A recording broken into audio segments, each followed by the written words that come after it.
नमस्कार दोस्तों। क्या आप जानते हैं कि लगभग हर देश के छात्र अपनी शिक्षा प्रणाली से नाखुश हैं?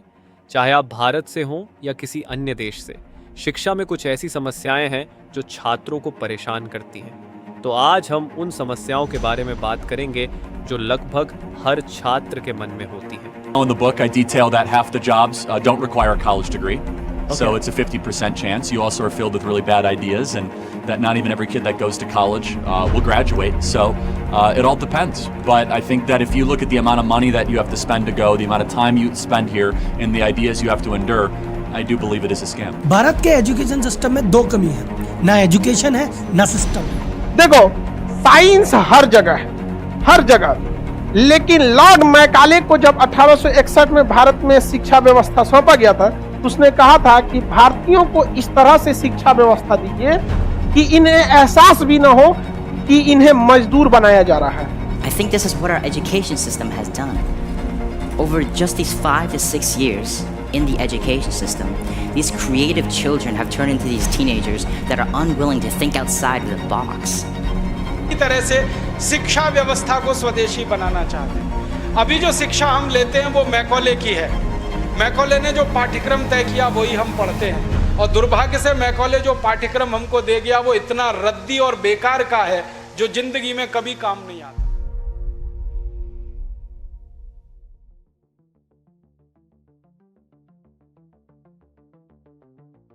पहली समस्या है ट्रैकिंग, यानी छात्रों को उनकी क्षमता के आधार पर विभाजित करना। भारत में छात्रों को मुख्य रूप से दो मुख्य ट्रैकों में डाला जाता है।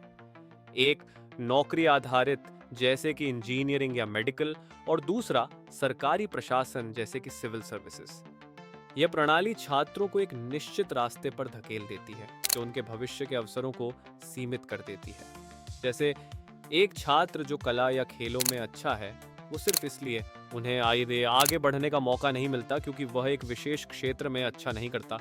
इस तरह की प्रणाली छात्रों के बाकी संभावनाओं को नजरअंदाज कर देती है।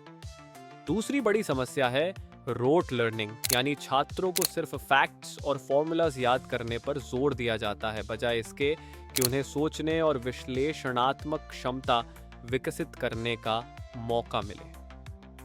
भारत जैसे देशों में बच्चों को सिर्फ परीक्षा में अच्छे अंक लाने के लिए चीजें याद करने को कहा जाता है। इस तरह से हम आलोचनात्मक सोच और रचनात्मकता को पीछे छोड़ देते हैं। केवल वही विषय महत्वपूर्ण माने जाते हैं जो परीक्षा में आते हैं, जबकि अन्य विषयों को नजरअंदाज किया जाता है। तीसरी समस्या है अत्यधिक दबाव और तनाव।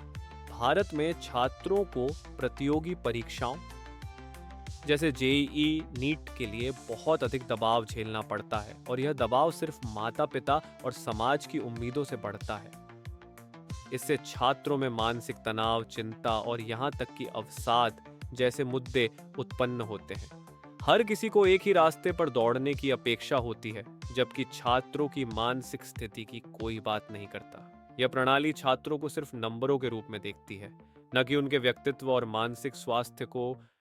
चौथी समस्या है कि शिक्षा प्रणाली अधिकतर आईक्यू यानी बौद्धिक बुद्धिमत्ता पर जोर देती है, जबकि ईक्यू यानी भावनात्मक बुद्धिमत्ता और एसक्यू यानी सामाजिक बुद्धिमत्ता को नजरअंदाज कर देती है।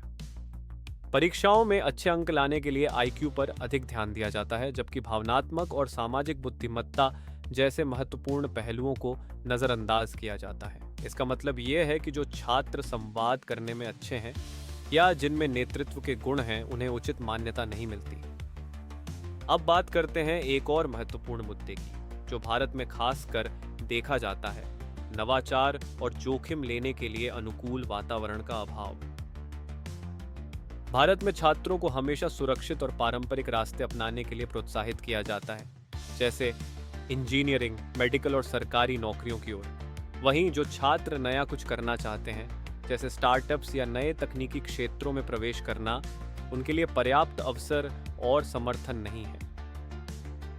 ये थीं कुछ मुख्य समस्याएं जो छात्रों के मन में होती हैं। एक आदर्श शिक्षा प्रणाली वह है जो छात्रों को केवल अकादमिक ज्ञान नहीं बल्कि जीवन कौशल, भावनात्मक बुद्धिमत्ता और रचनात्मकता भी सिखाए। एक ऐसी प्रणाली जहां छात्रों को एक दूसरे के अनुभवों से सीखने का मौका मिले और जहां हर छात्र को अपनी क्षमता दिखाने का अवसर मिले। The short talk is this. I did a lot of math, I made a lot of money, and I gave almost all of it away. That's the story of my life.